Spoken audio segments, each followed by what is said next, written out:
all that stuff. Similarly, जो नई as है, यूथ है, they are very aware of their health. उनकी टेबल पे प्रोटीन ही मिलेगा, राइट, कार्ब्स नहीं मिलेंगे, and that is how they are changing. हम लोगों के पास इतनी नॉलेज नहीं थी उस टाइम, तो हमको जो खिलाया गया हम खाते हैं. अब now you can't feed them what you eat, they have changed.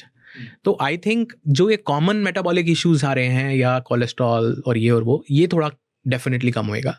What we need to be also worried about is that I think जो प्रिविलेंस ऑफ कैंसर है वो बहुत बढ़ गया अभी, because of whatever adulterations and stuff like that, environment and this thing, which is like 10 साल पहले हम बोलते थे कोई एक ऐसा आदमी है उसके घर में किसी को कैंसर है.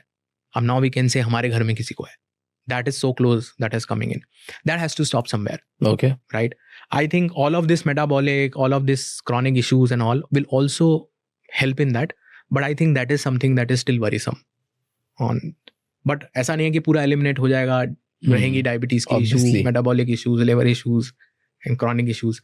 But I think काफी कुछ solve भी हो रहेगा.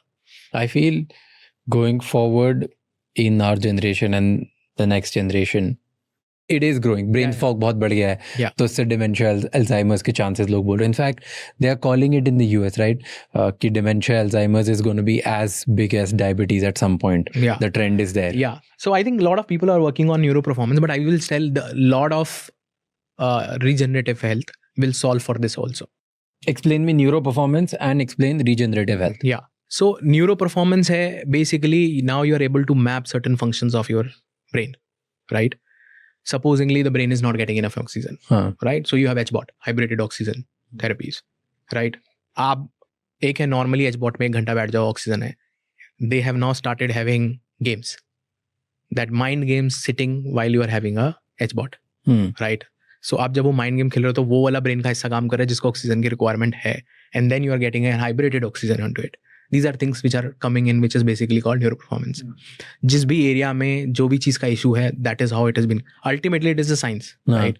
The whole anxiety, whole stuff, right? Some we have seen in some patient is also genetic, right? This can be solved, but a lot of this is also because of the environment that you are in. So neuroperformance work on what is causing things. Okay. Right? So if it is a lack of oxygen in the brain, lot of thought process. तो regenerative sciences यही हैं जिसमें इस तरीके की machines आ गई हैं. Now for dementia also there is Swiss company whose made a machine. I was reading about that. So once this is basically a scan, right? So it works an ultrasound scan on a brains part which basically is responsible for the things that you are losing, right? सो किसी का dementia की वजह से बात करने का तरीका चेंज हो गया, या किसी को फॉगिंग है, किसी को भूलने की बीमारी, तो भूलने वाला पार्ट को then they basically through this particular scan and ultrasonic waves corrects that, right? They have been showing earlier signs of 10% improvement in memory every 4 weeks, right? So that kind of things. So while this is also getting, the science is also becoming very advanced into all of these things. People will take those sort of therapies also. Interesting. So I think these will also come up very soon. What are the future trends that you see in healthcare? Diagnostic में बहुत crazy thing हो रही है. The entire toilets are now been made for you to know entire of your health on your mobile every time you pee or every time you go to a stool, do a stool. So your toilet is an intelligent toilet. तो ये दो चीजें actually में बहुत कुछ आपकी health के बारे में बताती हैं. टॉयलेट सीट जो मेरी है वो उसके अंदर इंटेलिजेंट ट्रैकर है, एनालाइजर, सिंपल एक लैब एनालाइजर उसी के अंदर फिट है. तो मैं रोज कैसे पी करता हूँ, कैसे पूप करता हूँ, उसका शेप, कलर, सब कुछ, मतलब आप समझ लो कि एक लैब के अंदर वो टेस्ट हो रहा है और आपके मोबाइल पे उसका डेटा आ रहा है. तो अगर उसमें कोई चेंजेस दिखेंगे या कुछ भी होगा तो आपको इमीडिएटली अलर्ट हो जाएगा कि today you are sick, today you are sick, और it is being there, don't go to work, और मे बी आज इसमें प्रोटीन ज्यादा है, आज आपने ये किया है, आपने वो किया, whatever it is. Really it's interesting by the way. This can solve a lot of things in your life. या सो डायग्नोसिस में आई थिंक जो एडवांसमेंट्स आ रही हैं वो है कि how can we take diagnostic near to your bed. Bed पे तो होने लग गया ना. नहीं, more like in your daily life which doesn't require. जैसे कि I will talk about things wherein you don't need to give a blood test for a lot of things. तो बिना ब्लड टेस्ट के क्या कर सकते हैं, क्योंकि ब्लड देना ही सबसे बड़ा वो है. तो lot of advancement is coming in their. जैसे कि अभी तो हम देखते हैं, अब आज से 5 साल पहले CGM नहीं था. हर बारी वो प्रिक प्रिक प्रिक. अब आपने एक बार लगा लिया, हो गया. देयर आर कंपनीज कमिंग है, वो 365 डेज चिप लग रहा है. So it's a small chip which will get in, और 365 डेज ट्रैकिंग आपको चेंज भी नहीं करना. So those sort of wearable actually telling you the sensors. अभी ये इसके लिए है, फिर ये कोलेस्ट्रॉल के लिए भी आएगा, फिर ये बाकी चीज़ों के लिए आएगा. So those sort of a thing is the lot of new वो लोग advancement. इसमें भी ट्राई करें ना कि जिसमें लाइटोस्कोपी के थ्रू लाइट के थ्रू होता है तो नॉन इन्वेसिव Yeah. आप ब्लड टेस्ट कर सकते हो. I think HbA1c और उसके लिए करना शुरू किया है. लाइक डायबिटीज आप के कर लिए लेते they are trying to do it. Yeah. अभी तक कंफर्म नहीं इतना ज्यादा बाहर Accuracy एक्यूरेसी लेवल नहीं है आई है, but they are testing right all around the world कि बिना प्रिक करे आप कैसे डायबिटीज चेक कर सकते हो, कैसे ब्लड ग्लूकोज चेक कर सकते हो, HbA1c चेक कर सकते हो. So that's another. Okay. Third one is I think largely on अगर हम रीजनरेटिव की बात करें तो stem cell is going to revolutionise everything. So I have been seeing like Osaka university is doing a lot of stem sales.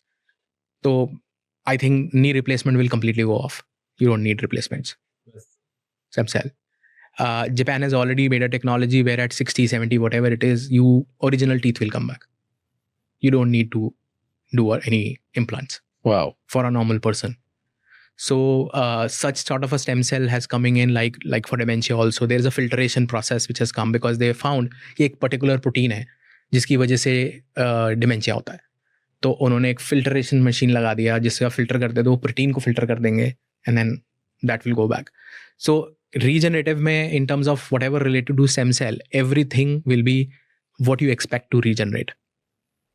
And advancement is coming. काफ़ी कुछ approve हो चुका है काफ़ी कंट्रीज ने. Like China is doing a lot of stuff in stem cells. India started making a repository and allowing stem cells into a lot of thing. तो stem cells के अंदर ऐसा कुछ आप देखने को, जैसे मुझे ऐसा लगता है कि there is one company I was talking to. They're working on eyesight and they are promising कि 7-8 साल बाद आपको चश्मा नहीं पहनना पड़ेगा. कैसी भी eyesight है permanently through the thing you will restore the vision. They are first working for kids and then they're working for elders. So आपका vision restore हो जाएगा. Nice. Completely. So without lasers there are lenses which are coming in which is a permanent lenses. I've also met one company in London जो कि एक ऐसा lens बनाती है कि आज आपको वो लगा दिया permanently without a cut. Future में अगर आपकी आईसाइट फिर वीक हो जाती है तो बाहर से ही माइक्रोस्कोप से उसको ठीक कर देंगे without touching you. So the focus of the lens is actually automated from an outside microscope. So आप धीरे धीरे जो आप जैसे 10 साल बाद गए उनके पास तो लेंस दोबारा से चेंज नहीं कराना. नंबर चेंज हो गया तो बाहर से नंबर चेंज हो जाएगा. इंटरेस्टिंग. वाओ. जैसे यू नो स्टेम सेल की बात करें तो मेरा एक दोस्त है, एथलीट है, वो NFL में खेलता है. I can't take the name. One of the biggest athletes in the world. What they have started doing, उसने और उसकी पूरी टीम ने बहुत सारे US में athletes ये कर रहे हैं, is वो लोगों ने स्टेम सेल स्टोर करना स्टार्ट कर दिए खुद के, which is not allowed in lot of countries. तो वो पनामा जाते हैं, पनामा में बहुत बड़ी लैब है, वो उनके बॉडी से स्टेम सेल्स निकाल दिए, वहाँ पे स्टोर कर दिए, और they have just kept it कि अगर कल पे मान लो कभी शोल्डर इंजरी हुई, नी इंजरी हुई, कुछ भी हुई, they will just do it, they will infuse it, वो वापस हाथ के हाथ रिहैब हो जाएगा और come back again. And they use like so many athletes are just storing there. अभी इंडिया में भी अलाउड नहीं है ये. नहीं, इंडिया में अभी स्टेम सेल्स काफी लिमिटेड है, अभी अलाउड नहीं है, बट धीरे धीरे होने वाले. ये स्टोरेज क्यों अलाउ नहीं करती कंट्रीज? जैसे अब पनामा जैसी कंट्रीज अलाउ कर रही हैं. सी अल्टीमेटली लोग अपनी विल से खुद कर रहे हैं, क्या दिक्कत कर रहे हैं ultimately. I think largely because कोई भी मेडिकल फ्रेमवर्क लाने के लिए बहुत सारी पॉलिसीज बनानी पड़ती हैं कि क्या मिसयूज हो सकता है, क्या इन्फेक्शियस चीज़ें हो सकती हैं, कैसे टेस्टिंग होगी. किसी का स्टेम सेल यूज़ हुआ, पता चले कि उसको उस वक्त कोई प्रॉब्लम थी, दोबारा इन्फ्यूज़ किया, तो काफ़ी सारे स्टेम सेल्स थेरेपी में पहले फेलियर्स भी आए हैं जहाँ पे बहुत सारे इन्फेक्शियस, बहुत सारी इश्यूज, बहुत सारी चीज़ें आ गई. तो that is how, in what condition are you storing, how you are saving that stem cell. अभी तक किसी को साइंस में बताने कि 10 साल तक ठीक रहेगा या 20 साल तक रहेगा, क्या प्रॉब्लम्स आ सकती हैं. तो जब तक we always learn from the western world, वो थोड़ा रिस्क ले लेते हैं पहले, फिर हम उनसे सीख लेते हैं, फिर हम ले आते हैं. तो that is how. But I think this is happening not अब because you have talked about athlete. तो there is things called now there are machines which actually bring creates your muscles. Right, create your muscle. Yeah, so most of the footballers actually use these kind of machines to have their leg muscles intact. So आप जैसे as बढ़ रही है तो muscle week होगी. So now there are things like machines which probably supposedly आपने abs के लिए वो मशीन लगाया, तो वो आप think about 4000 ab crunches in 20 minutes. EMS की बात कर रहे हो? EMS का मान लो, right, that you can get. So there are now similar machines have coming in for multiple other muscles of the body. तो आप बस Does it work? It works. It works. कि ऐसे ही है बस? नहीं. So point is कि क्या है कि उसके बहुत सारे editions हैं. The one those who have formed, it's a very expensive machine, right? So ones who have formed it, there is a papers, there are research, there are documentations that they have been showing the muscle loss is not there. तभी आप देख रहे हो कि 42 का athlete भी खेल रहा है फुटबॉल और 25 वाला भी खेल रहा है. So how? There is a way that muscle should be, because age के हिसाब से मसल तो जाएगी, बट आप मसल को इंट्रैक्ट कैसे रख सकते हो, दैट विल हैपन. तो ये सब आता ब्रॉडर वे में लॉन्जेविटी हेल्थ के अंदर है, which is becoming more popular, but it is all the forms of regenerative health. Very fascinating. What are 2-3 diseases जो आपको पता है अभी कि वो सॉल्व ही नहीं हो सकती, इतना टेक आगे बढ़ गया उसके